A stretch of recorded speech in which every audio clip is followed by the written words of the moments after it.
Welcome to this video on how to determine the angle of the cross product for a torque problem. Now I'm picking up where we left off in the last video, so if you haven't watched that, you might want to go check it out so that this makes a lot more sense to you.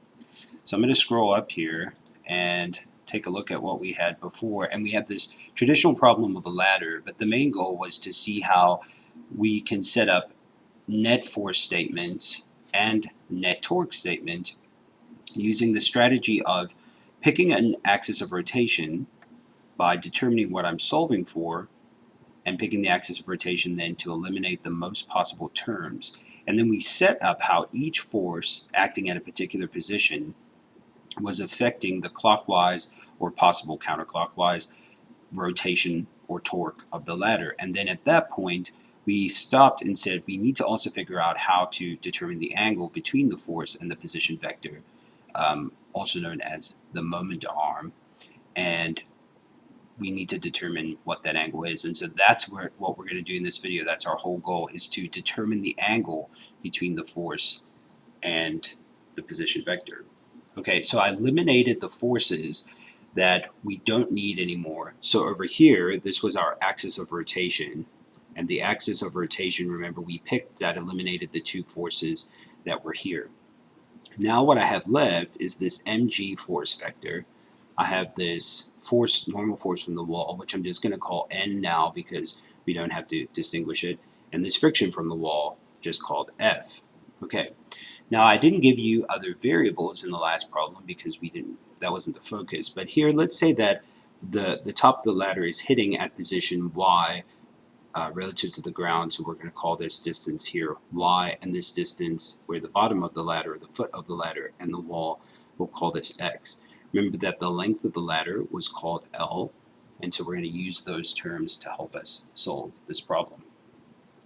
So let's just quickly write out our net torque statement again, and that was equal to, we'll start with this one, mg cross L. Okay, so mg cross L, L over 2, because it was acting at half the distance of the ladder, minus normal force times L, minus friction cross L, and that all summed to 0. Now what I'm doing is I'm essentially writing mg times L over 2 times the sine of the angle between L over 2 position and mg vector. Okay, I'm writing these all in very generically here, and because we're going to focus on filling in what the thetas actually are, and have F times L times the sine. Now, these aren't necessarily all the same angle, okay, and that's what we're determining here.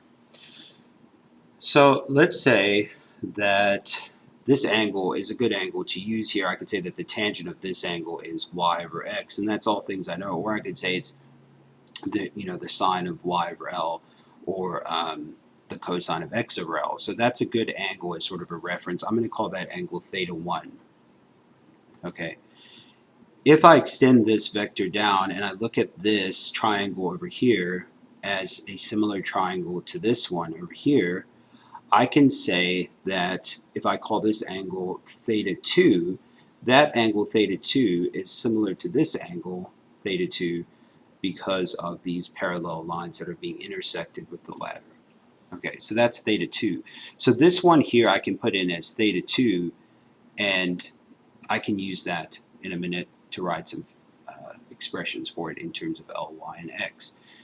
Let's look at the normal force and the friction. These ones are a little bit trickier to figure out because when you look at this over here, they're all kind of just like extending off of the top of the ladder, and it's hard to tell. They both have the same position, but the angle is not necessarily the same.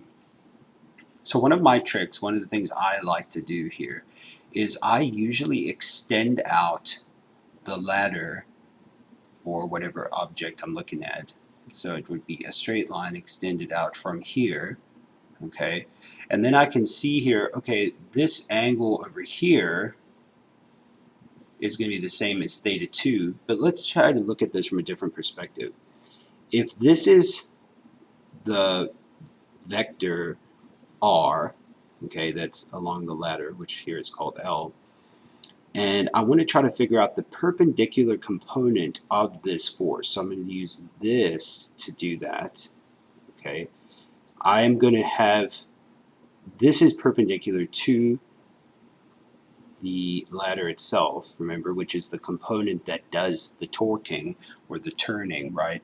And so if I look at that, I need to figure out what that angle or what this side would be relative to theta 2. So this is the side I care about, the F perpendicular. And F perpendicular would be, right, opposite of this angle. So opposite over F. So the sine of this angle is F perpendicular over F, and that would be theta 2.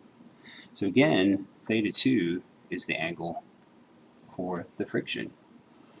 Okay, now I'm going to do the same thing here with the normal force. So I'll go ahead and erase out the frictional force so we have a little bit of space to work here. I'm going to extend out again. I'll extend out the ladder like this. Okay. Now I need to draw a normal force vector perpendicular to this ladder. Okay, so I'm going to draw it over here. Okay. Now, is that normal to this, to the blue? Yes. And it's a component of this ladder. So I'm saying that this is perpendicular. Okay.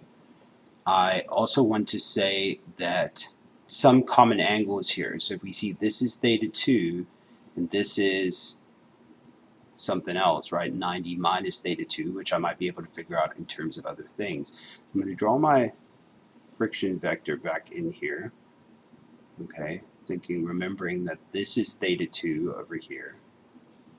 And let's see if we can figure out how to write this component, which is the perpendicular normal force component. Which angle would matter to get that, right? Well, it's going to be this one over here, and we're trying to figure out what that is relative to the other angles we have. So there are a few ways to go about doing that.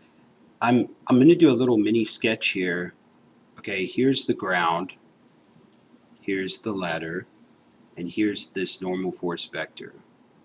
We see that this angle over here is the same as this angle over here between the ground, because these two lines are parallel. The normal force is parallel to the ground, and they're both being intersected by the ladder, and so I see that that angle over there is either 90 minus theta 2, which, looking at this case over here, right, that would leave me with theta 1 as that angle over there. So this angle can be labeled as theta 1, which is what I have over here. Okay, now I can write my sine expressions as ratios of the dimensions that I have. Okay, it's kind of a tedious process, but you get better and better and quicker at it as you go. Okay, so let's look at theta 1. The sine of theta 1 is equal to y over x. I'm sorry, that's a tangent. The sine is y over L. Okay, so we have y over L, so that's great. The sine of theta 2, okay, is equal to x over L. Okay, opposite over hypotenuse. So there's some options there. So when I put this into my equation here, I have mg times L over 2 times the sine of theta 2, which is x over L, minus n times L times the sine of theta 1, which is y over L, minus f times L to the sine of theta 2, again, is x over L. Looking at this, I can do some simplifications. Okay, so I can say that this would factor out, and I'll be left with here mg times x over 2 minus these L's factor, and I have n times y minus these L's factor out, and I have f times x, and that equals 0. So here we have a much more simplified expression in terms of some distance vectors that we have access to. So this is fairly straightforward to solve now, and it makes it a lot easier with a lot less. So getting back to the main point from before, if I scroll up here, we see that there was an option. I could use this net force process to solve. I can also use a net torque process to solve. It just depends on what information I'm given versus what information I'm trying to look for.